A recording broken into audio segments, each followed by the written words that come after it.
कश्मीर में टीचरों का धरना।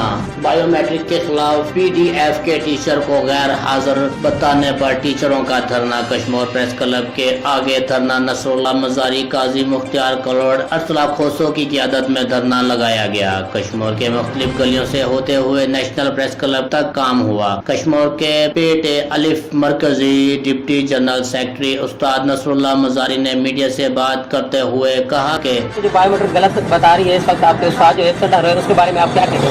बात है कि इंसानी हकूक़ की बुनियाद पे मैं ये कहना चाहता हूँ कि सिस्टम सारा इनका फेल है।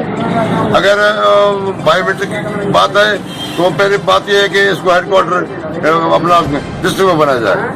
अभी एक उस्ताद एक जगह पे पढ़ा रहा है, उसका ट्रांसफर किया जाता है दूसरी स्कूल में, वो उधर जाता है, बायोमेट्रिक वाले जाते हैं उसी जगह पे उनको वगैरह करते हैं। अगर वहाँ नहीं जाता है तो यहाँ के जो टीओ है डीओ है वो या और कुछ है वो उनको जो है उनका पे बंद करते हैं, पगार बंद करते हैं, उनको खर्च हुआ।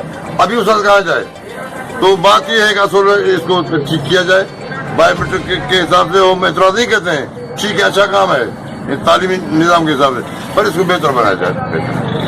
STR के तहत उस्तादों की बदली की जा रही है। बायोमेट्रिक गलत होने की वजह से जो उस्ताद ड्यूटी कर रहे हैं इनके भी बदली की जा रही है। जो उस्ताद रिटायर्ड हो चुके हैं इनकी भी गैर हाजिरी बताई जा रही है। इस निज़ाम को दुरुस्त बनाएं और जितनी भी इसमें खामियां हैं बायोमेट्रिक की दूर की जाए। कश्मीर की बायोमेट्रिक तब्दीलियां का निज़ाम डिस्ट्रिक्ट कश्मीर में किया जाए। सिंध बायोमेट्रिक NTS के उस्तादों को इनको भी रेगुलर किया जाए। कैमरामैन टीम कैमरा इकरार अली फराज, राज न्यूज़ कश्मीर।